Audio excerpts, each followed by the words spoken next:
Welcome to rocket इन channel में आपका स्वागत है मित्रों। आप अच्छे से तैयारी कर रहे होंगे, गरिमापूर्वक और कौशल रूप से आप तैयारी अच्छे से मन लगा के तैयारी कर रहे होंगे, मुझे उम्मीद है।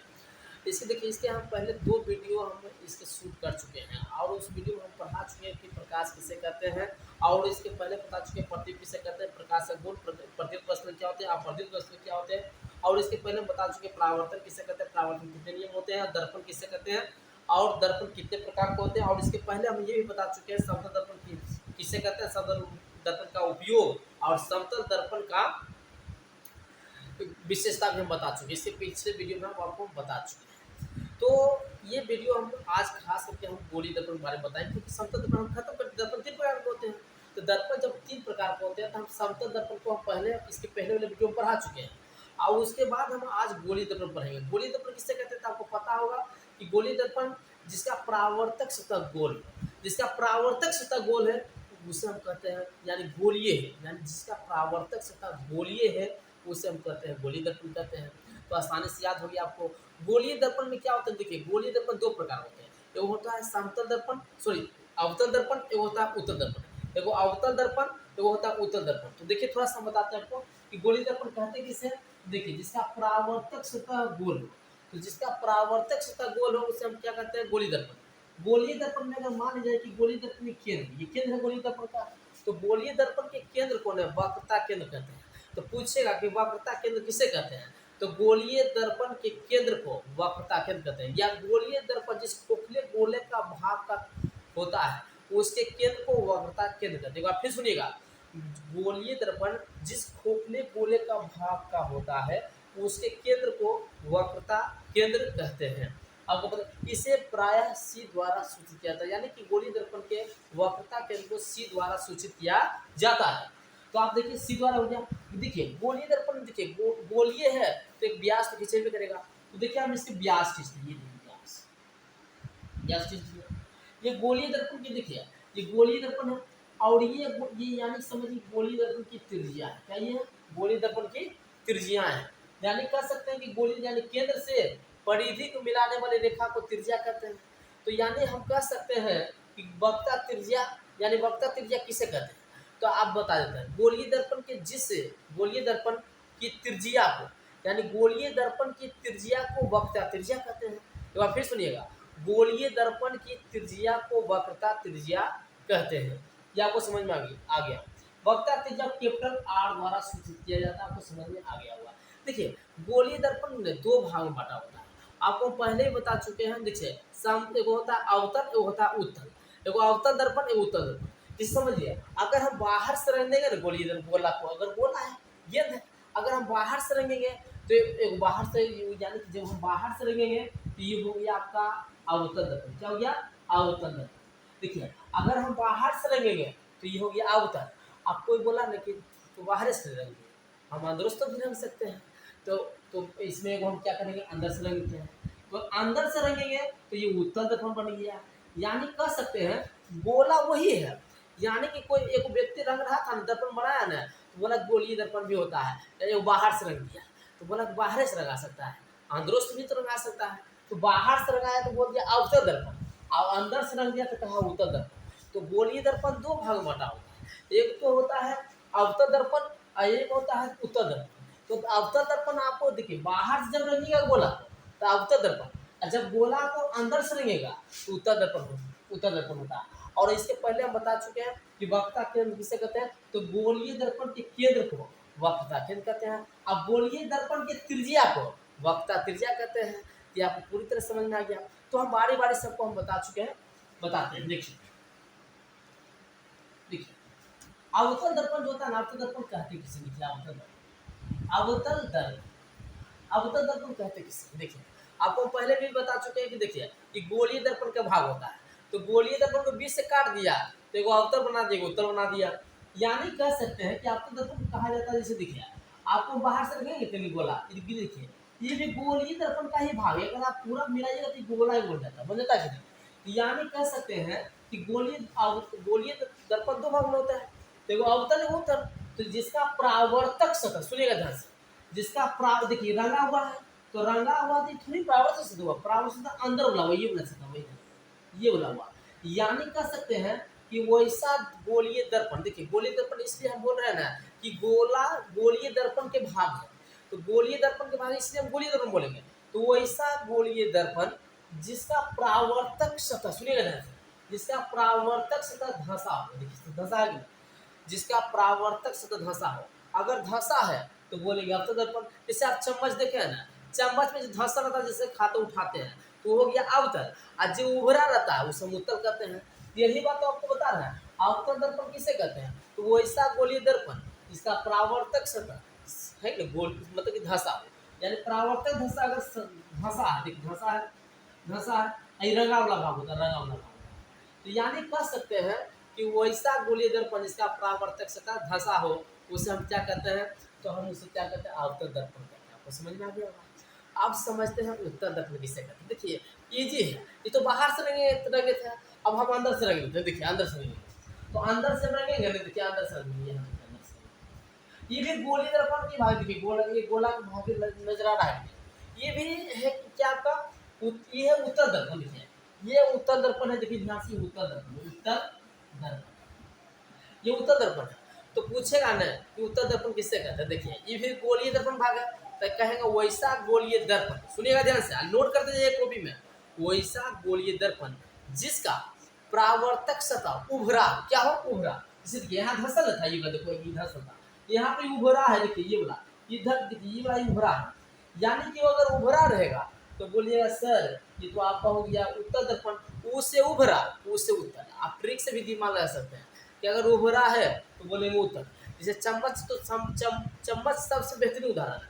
चम्मच अगर जिस तरफ से उठाते हैं यानी धंसा रहता है चम्मच का, वो हो गया उत्तल, और जो थोड़ा सा उभरा रहता है यानी देखिए उभरा है कि नहीं, यानी कह सकते हैं उभरा है तो उसे बोलते उत्तल। और इधर हो गया क्या हो गया, यानी कि देखिए आप अवतल दर्पण यानी धंसा। तो अवतल उत्तल में यही अंतर है। और इसके बाद भी हम पढ़ेंगे अवतल उत्तल में, तो हम थोड़ा सा डिफिनेशन में भी देख हैं, या फिर से बताते हैं। गोलीय दर्पण दो भाग में बटा होता है, पहला जो होता है अवतल दर्पण, दूसरा का होता है उत्तल दर्पण। तो अवतल दर्पण किसे कहते हैं, तो जिसका प्रावर्तक सतह धंसा हो उसे अवतल दर्पण कहते हैं, और जिसका प्रावर्तक सतह उभरा हो उसे हम क्या कहते हैं, उत्तल दर्पण कहते हैं। तो ये दोनों आपको समझ में आ गया, ये गोलीय दर्पण का ही भाग होते हैं। अब गोलीय दर्पण कुछ चीजें हम समझते हैं, जिससे हम आपको बताते हैं वक्ता केंद्र किससे कहते हैं, वक्ता त्रिज्या किससे कहते हैं। अब हम पढ़ेंगे फोकस के बारे में, थोड़ा सा फोकस जब पढ़ा देंगे तो उसके बाद हम समझा देंगे मुख्य अक्ष क्या होते हैं, ये है ना, ये दर्पण के द्वारा किससे कहते हैं, ये सब पूरा हम पढ़ा चुके हैं, पढ़ाएंगे। देखिए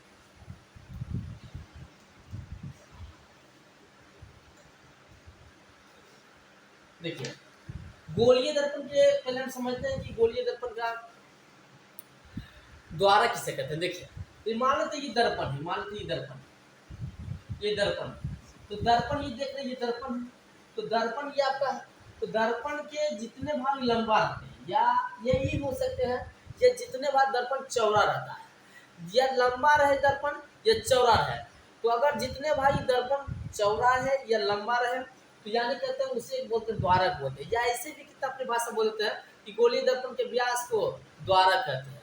तो ये कभी कभी पूछ देते हैं, ऑब्जेक्टिव पूछ देता है कि बताइए गोलीय दर्पण के द्वारक किसे कहते हैं, तो यानी कि बोल सकते हैं कि गोलीय दर्पण चौड़े भाग को या लंबे भाग को जितना रहता है, यानी कि एम एन, अगर एम एन ले लेते हैं ना तो एम एन क्या आपका ये द्वारक हो जाता है, ये गोलीय दर्पण द्वारक होता है।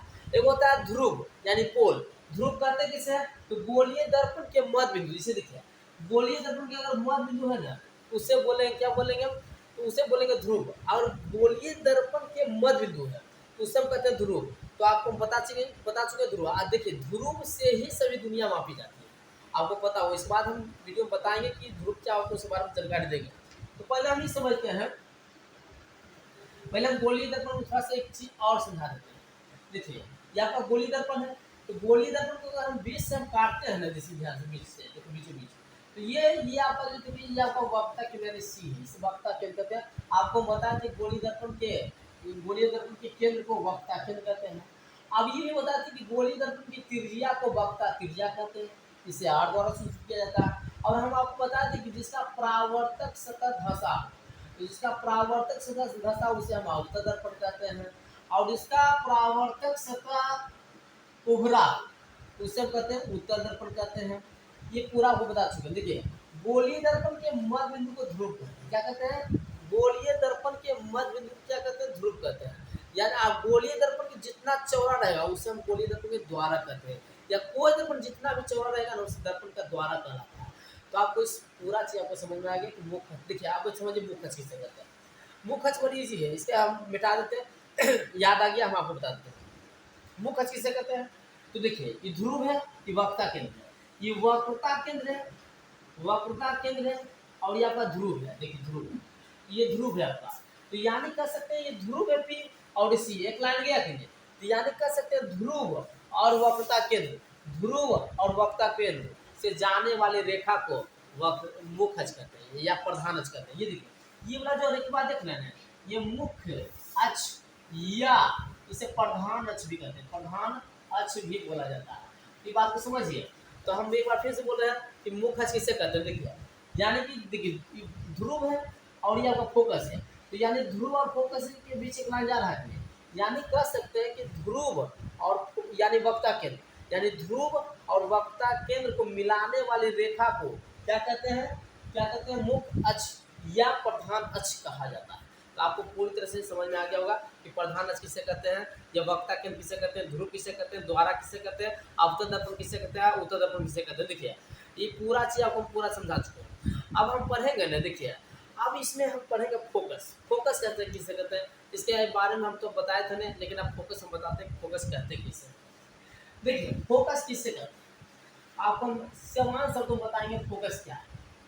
देखिए जहाँ प्रकाश की किरणें, सुनिएगा ध्यान से, जहाँ प्रकाश की किरणें सभी किरणें आकर मिल जाती है, अगर सभी प्रकाश किरण आकर मिल गया तो बोलेंगे, उसे बोलेंगे फोकस। देखिए सभी दर्पण में फोकस होता है, ऐसा कोई दर्पण जिसमें फोकस नहीं होता, फोकस सब उधर होता है। या तो फोकस भी काल्पनिक होते हैं या वास्तविक होते हैं, तो हम देखते हैं।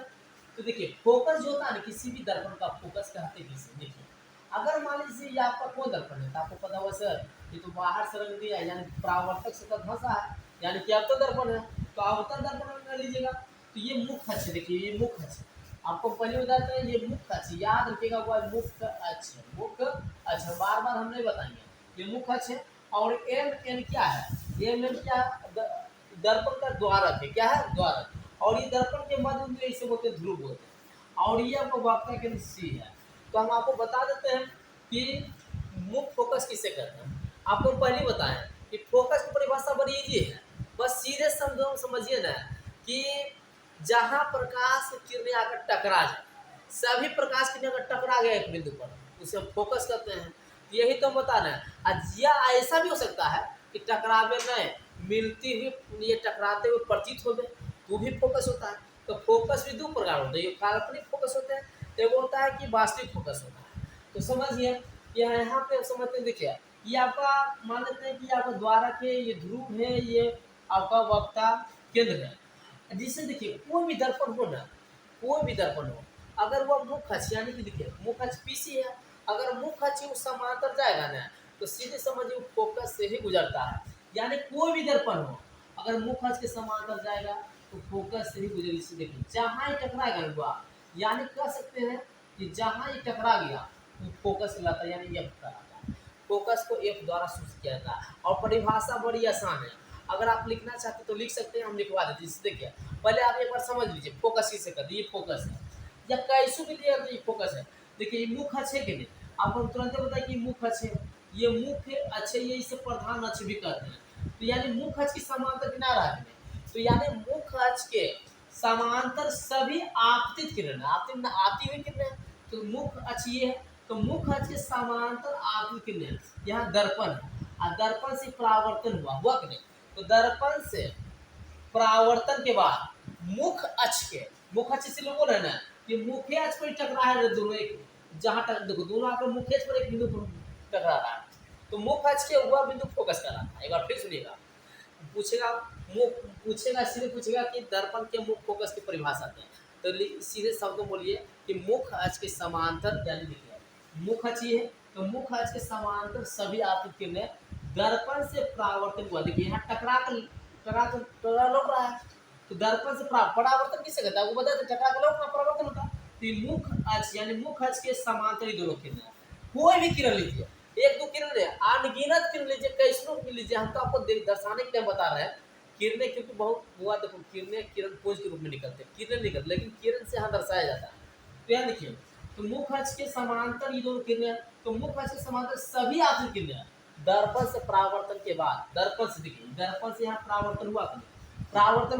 परावर्तन हुआ जिस बिंदु पर मिलेगा, यानी मुख अक्ष के जिस बिंदु, यानी मुख अक्ष यही है, यानी पीसी क्या मुख अक्ष, तो मुख अक्ष के जिस बिंदु पर मिलेगा वह उसका फोकस कहलाता है।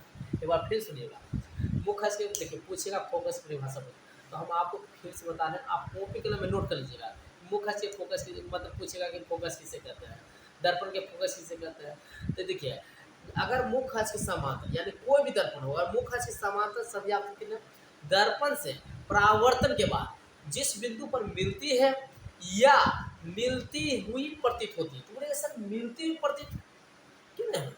देखिए ये अवतल दर्पण है, इसीलिए मिलती है, इसीलिए मिलती है। आप हम उत्तर दर्पण में बताएंगे फोकस क्या होता है। तो एक बार फिर सुनिएगा, मुख अक्ष के समांतर सभी आपकी किरणें दर्पण से परावर्तन के बाद मुख अक्ष के जिस बिंदु पर मिलती है, यानी मुख अक्ष के जिस बिंदु पर मिलेगा ना, उसी को बोलते हैं फोकस बोलते हैं। इसे कैपिटल एफ द्वारा सूचित किया जाता है।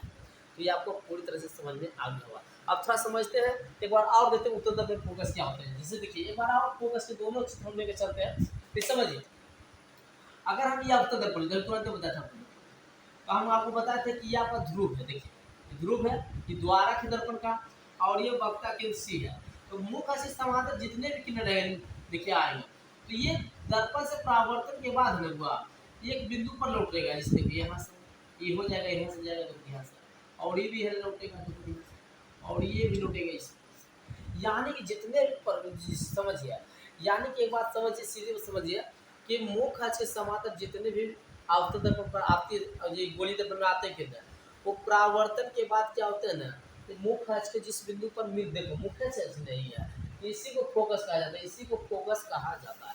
तो आपको समझ में आ गया होगा कि मुख फोकस पूछेगा कि दर्पण के मुख फोकस की परिभाषा क्या है, तो आप बोलिएगा कि मुख अक्ष के समांतर सभी आपतित किरणें दर्पण से परावर्तन के बाद जिस बिंदु पर, यानी मुख अक्ष के जिस बिंदु पर मिलती है या मिलती हुई प्रतीत होती है, या मिलती हुई प्रतीत क्या होते हैं, तो देखिए उत्तर दर्पण में, तो उत्तर दर्पण में उभरा रहता है, अंदर से लगा हुआ रहता है। तो हम देखिए, ये देखिए ये द्वारा केंद्र आपका दर्पण का, और ये आपका ध्रुव है, और ये आपका वक्ता केंद्र सी है। तो ये इसमें देखिए मुख अक्ष के समांतर लेते हैं, तो मुख अक्ष के समांतर ये केंद्र लेते हैं, तो दर्पण से परावर्तन हुआ, देखो ये जा रहा है और ये जा रहा है, ये दोनों किरणें क्या होते हैं, एक बिंदु पर आके ये मिल जाती है, तो एक बिंदु पर ये आकर के मिल जाते हैं। आपको पूरी तरह समझ में आ गया होगा। तो देखिए ये मिल, जहाँ मिला, देखिए मिलते हुए पर देता नहीं, एक बिंदु से निकल के जा रहा है, यही होता है। तो ये वास्तविक में ये काल्पनिक रूप से मिल रहा है, ये भी फोकस होता है। क्या होता है फोकस, तो आप सीधे समझिए, नेवांतर भी आपको बताता है। अगर अवतल दर्पण है तो फोकस दर्पण किया गया, अगर उत्तर दर्पण है तो देखिए उत्तर दर्पण के पीछे फोकस होता है, इसका वक्ता केंद्र भी पीछे होता है दर्पण के, और इसका दर्पण के आगे देखिए इसका वक्ता केंद्र भी आगे रहता है, फोकस भी आगे ही रहता है। तो यही होता है, कुछ अंतर होता है, इसका परावर्तन से धंसा रहता है, इसका परावर्तन उभरा रहता है। तो आपको तो याद ही हो गया, पूछेगा परीक्षा पूछता है कि बताइए कि अवतल और उत्तर दर्पण में अंतर बताइए। तो अवतल दर्पण जिसका परावर्तन से तो धंसा होता है, जबकि उत्तर दर्पण में परावर्तन से उभरा रहता है। देखिए अवतल दर्पण में जो होता है ना, देखिए अवतल दर्पण में जो होते हैं, अवतल दर्पण में जो फोकस जो होते हैं वक्ता केंद्र आगे होते हैं, और उत्तर दर्पण जो होते हैं, यानी कि बोल सकते हैं फोकस है वक्ता केंद्र दर्पण के पीछे रहते हैं। ये आपको इतना, ये तो आपको सामान्य अंतर हो गया। आप कुछ देखिए एक चीज और बताते हैं, समतल दर्पण में देखो, अवतल दर्पण में जो प्रतिबिंब बनता है ना, अवतल दर्पण दोनों प्रतिबिंब में भी अंतर बता देते हैं। इसमें प्रतिबिंब वास्तविक और आभासी दोनों प्रकार प्रतिबिंब बनते हैं, लेकिन इसमें जो उत्तर दर्पण जो प्रतिबिंब बनते हैं केवल आभासी प्रतिबिंब बनते हैं।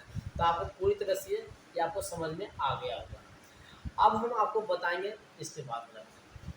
तो मैं जय हिंद, इसके लिए आप तैयार जबरदस्त करते रहे और पूरी तरह से आप पढ़ते रहें।